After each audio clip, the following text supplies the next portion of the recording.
નમસ્કાર વિદ્યાર્થી મિત્રો, પારુ ક્લાસીસમાં આપ સર્વેનું સ્વાગત છે.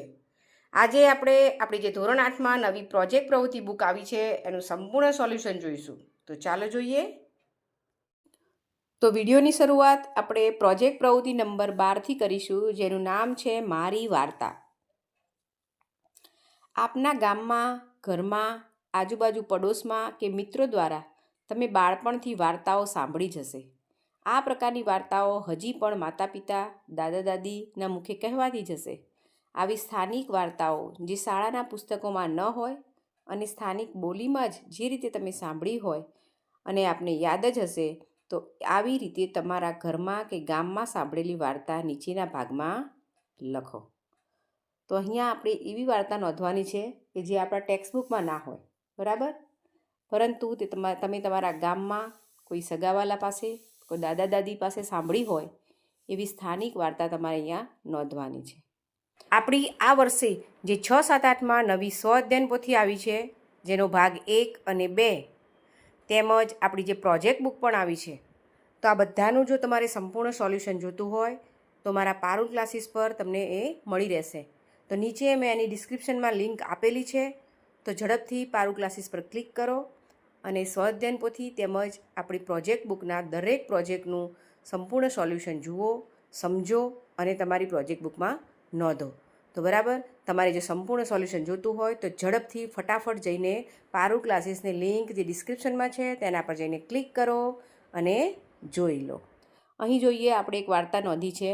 તો વાર્તાનું નામ છે સાબરના શિંગડા. કોની પાસેથી સાંભળી છે? તો દાદાજી પાસેથી. જોઈએ, એક સાબર હતું. તેને સાબરના ટોળામાં ગમે નહીં. કાયમ તે એકલું એકલું ફરે. એક દિવસ સાબર નદી કિનારે ઉગેલું લીલું લીલું ઘાસ ચરતું હતું. ઘાસ ખાઈને તે નદી કિનારે પાણી પીવા ગયું. નદીનું પાણી કાચ જેવું ચોખ્ખું હતું. તેણે પાણીમાં પોતાનું પ્રતિબિંબ જોયું.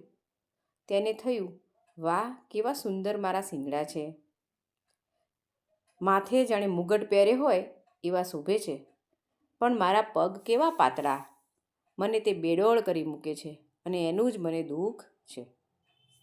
પોતાના મોટા શિંગડાના અભિમાનથી તે હંમેશા બીજાથી એકલું એકલું ફરતું.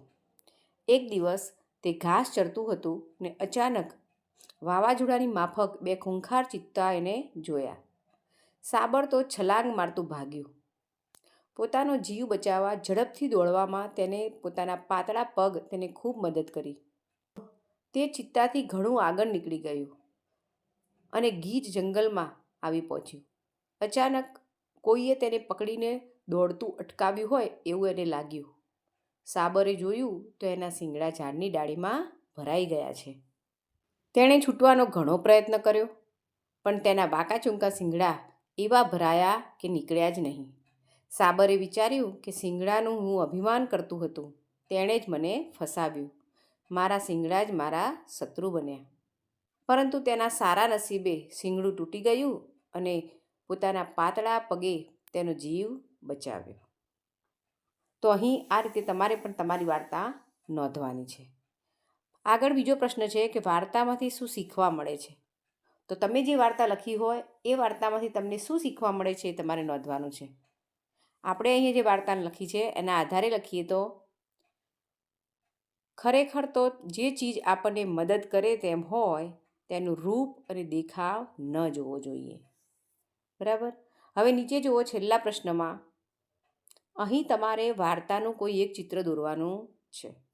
તો તમે જે પણ વાર્તા લખી છે એ વાર્તાને લગતું ચિત્ર તમારે અહીંયા દોરવાનું છે. કેમ કે આપણે જે વાર્તા લખી છે એના આધારે અહીંયા આવું ચિત્ર દોરી શકાય. બરાબર.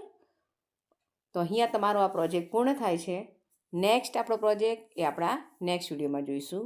નમસ્કાર.